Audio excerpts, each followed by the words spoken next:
Assalamualaikum warahmatullahi wabarakatuh. Kami dari kelompok 7 ingin memaparkan makalah hasil dari pembahasan makalah kami, yaitu yang berjudul pemecahan masalah terhadap pembelajaran di sekolah, yang dibimbing oleh dosen pengampu Bapak Muhammad Mazdi MPD,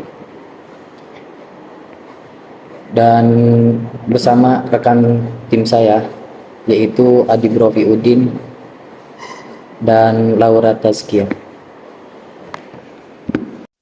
Yang pertama adalah pengertian pemecahan masalah.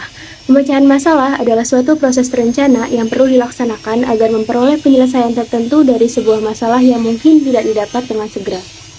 Pendapat lainnya menyatakan bahwa pemecahan masalah sebagai usaha mencari jalan keluar dari suatu kesulitan. Adapun pendapat lain yang menjelaskan bahwa proses pemecahan masalah manusia biasanya didefinisikan sebagai suatu usaha yang cukup keras yang melibatkan suatu tujuan dan hambatan-hambatannya. Masalah merupakan kesenjangan antara teori dengan fakta empiris, antara yang ditetapkan sebagai kebijakan dengan kenyataan implementasi kebijakan. Dalam masalah terdiri dua jenis masalah, yaitu yang pertama adalah masalah sederhana. Ciri dari masalah sederhana yaitu berskala kecil, berdiri sendiri atau kurang memiliki sangkut paut dengan masalah lain, tidak mengandung konsekuensi yang besar, pemecahannya tidak memerlukan pemikiran luas dan mendalam. Yang kedua adalah masalah rumit. Ciri dari masalah rumit adalah berskala besar, tidak berdiri sendiri, atau memiliki kaitan erat dengan masalah lain, mengandung konsekuensi besar, pemecahannya memerlukan pemikiran yang tajam dan analisis. Yang kedua adalah tahapan pemecahan masalah. Adapun tahapan pemecahan masalah menurut Polya, yang pertama itu memahami masalah. Tahap pertama pada penyelesaian masalah adalah memahami soal. Kita perlu mengidentifikasi apa yang diketahui, apa saja yang ada, jumlah, hubungan, dan nilai-nilai yang terkait serta apa yang sedang mereka cari. Tahap yang kedua itu membuat rencana. Siswa perlu mengidentifikasi operasi yang terlibat serta strategi yang diperlukan untuk menyelesaikan masalah yang diberikan. Hal ini bisa dilakukan siswa dengan cara seperti menebak, mengembangkan model, mensketsa diagram, menyederhanakan masalah, dan lain sebagainya. Tahap yang ketiga yaitu melaksanakan rencana. Apa yang diterapkan jelaslah tergantung pada apa yang telah mereka rencanakan sebelumnya, dan juga termasuk hal-hal berikut, seperti mengartikan informasi yang diberikan dan melaksanakan strategi selama proses dan perhitungan yang berlangsung. Tahap yang keempat atau yang terakhir yaitu melihat kembali. Aspek-aspek berikut perlu diperhatikan ketika mengecek kembali langkah-langkah yang sebelumnya terlibat dalam menyelesaikan masalah. Yaitu yang pertama mengecek kembali semua informasi yang penting yang telah teridentifikasi, yang kedua mengecek semua perhitungan yang sudah terlibat, yang ketiga mempertimbangkan apakah solusinya logis, yang keenam melihat alternatif penyelesaian yang lain, dan yang kelima membaca pertanyaan kembali dan bertanya kepada diri sendiri apakah pertanyaan sudah benar-benar terjawab atau belum. Adapun tahapan pemecahan masalah menurut Robert J. Sternberg. Tahap yang pertama itu mengidentifikasikan masalah. Meskipun ganjil seperti kedengarannya, pengidentifikasian apakah situasi tertentu problematis terkadang merupakan langkah yang sulit.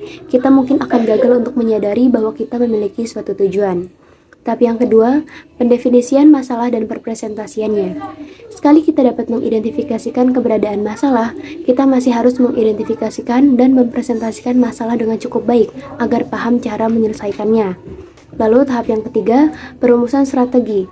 Sekali masalah sudah didefinisikan secara selektif, langkah berikutnya adalah merencanakan strategi untuk menyelesaikannya. Lalu tahap yang keempat, pengorganisasian informasi.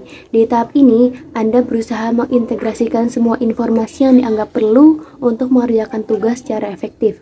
Lalu tahap yang kelima, pengalokasian sumber daya. Sebagai tambahan bagi masalah-masalah lain, kebanyakan dari kita menghadapi masalah melalui sumber daya yang terbatas. Lalu tahap selanjutnya, permonitoran. Mengalokasikan sesuatu yang bijak mencakup juga permonitoran proses-proses pemecahan masalah. Lalu tahap yang terakhir yaitu pengevaluasian, yaitu mengevaluasi solusi. Selanjutnya, masalah pokok pendidikan di Indonesia.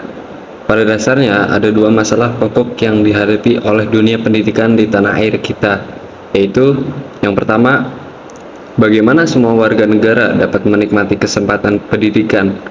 Yang kedua, bagaimana pendidikan dapat membekali peserta didik dengan keterampilan kerja yang mantap untuk dapat terjun ke dalam kancah kehidupan masyarakat. Adapun jenis-jenis permasalahan pokok pendidikan yaitu yang pertama, masalah pemerataan pendidikan. Yang kedua, masalah mutu pendidikan. Yang ketiga, masalah efisiensi pendidikan. Yang terakhir, yang keempat, masalah relevansi pendidikan. Poin selanjutnya yaitu solusi masalah pokok pendidikan di Indonesia. Hal dasar yang sangat dibutuhkan dalam upaya pemerataan pendidikan di Indonesia adalah dana serta birokrasi yang jelas dan mudah. Dana dibutuhkan untuk memperbaiki sarpras sekolah, biaya guru berkualitas, dan pemberian subsidi supaya seluruh golongan masyarakat dapat menjangkau biaya pendidikan. Untuk mewujudkan generasi-generasi bangsa yang cerdas dan berguna, maka pemerintah tentu harus berpikir keras guna memecahkan permasalahan pemerataan pendidikan di Indonesia. Selanjutnya yaitu dua cara yang diupayakan, yaitu cara konvensional dan cara inovatif. Adapun cara konvensional antara lain membangun gedung sekolah seperti SD Inpres dan ruangan belajar. Ada pula menggunakan gedung sekolah untuk double shift. Selanjutnya yaitu cara inovatif antara lain sistem pamong, SD kecil pada daerah terpencil, sistem guru kunjung, dan kejar paket A dan B. Mungkin itu saja yang dapat kami sampaikan. Kurang lebihnya mohon dimaafkan. Wassalamualaikum warahmatullahi wabarakatuh.